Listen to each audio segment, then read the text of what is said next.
Donc l'objectif de cette journée, c'est de présenter les premiers résultats du programme Microma, qui est un projet de recherche-action avec l'INRA de Paris et de Montpellier, que nous menons au niveau de la Fédération départementale des CIVAM du Gard, pour mieux comprendre les critères de réussite, de viabilité, de vivabilité des petits systèmes maraîchers diversifiés en circuits courts, afin de pouvoir mieux les accompagner, nous, au niveau du CIVAM, et favoriser l'installation, la pérennisation de ces petits systèmes maraîchers.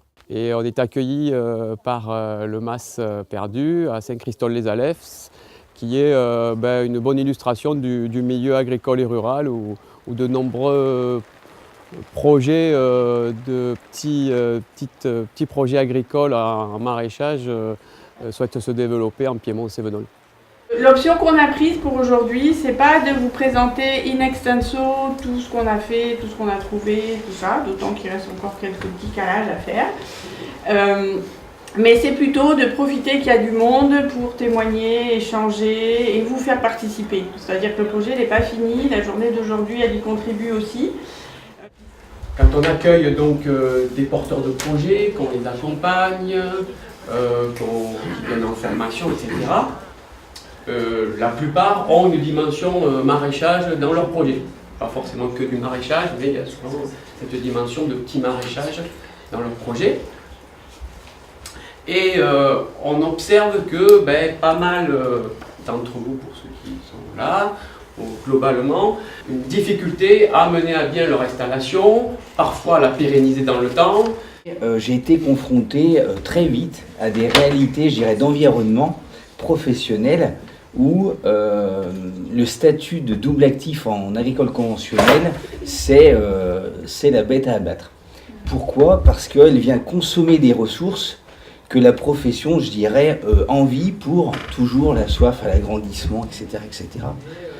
Le paysan aujourd'hui qui s'installe sur de la micro-ferme, c'est d'abord un projet de vie avant d'être un projet professionnel. Ne l'oublions pas. Et donc ça veut dire le projet de vie, ça veut dire un cadre pour s'y installer. Moi j'avais de l'eau potable, j'avais l'eau, l'électricité, j'avais tout pour travailler. J'ai travaillé pendant 40 ans. Donc ça voulait dire que c'était rentable, faisable pour travailler.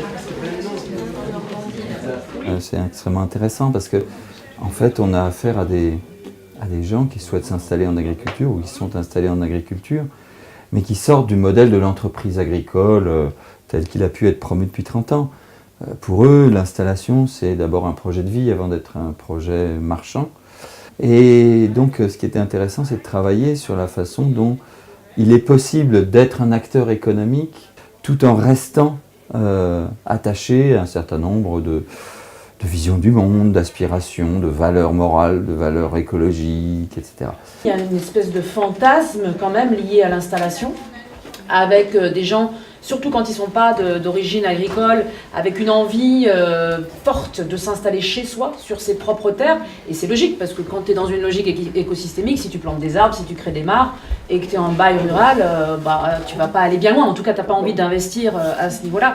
Donc le problème, c'est la réconciliation des deux, et l'invention d'une nouvelle façon de s'installer qui pourrait peut-être être moins pérenne mais peut-être plus collective, c'est-à-dire qu'on installe un système quel qu'il soit, petite ferme ou plus grande, et à la limite on se dit qu'il n'est pas pour soi et que peut-être on peut migrer de système en système ou le rendre solidaire. Il y a plusieurs types de production sur le système, donc peut-être une capitalisation un petit peu moins forte sur le foncier. Alors c'est facile à dire, moins facile à réaliser, mais nous on remarque vraiment ça. Et même moi j'accompagne certains projets qui sont un peu emblématiques, un peu forts, parce qu'on a envie de donner de la visibilité à cette permaculture, à cette nouvelle agriculture, mais la plupart du temps je ne trouve pas de porteurs de projets formés.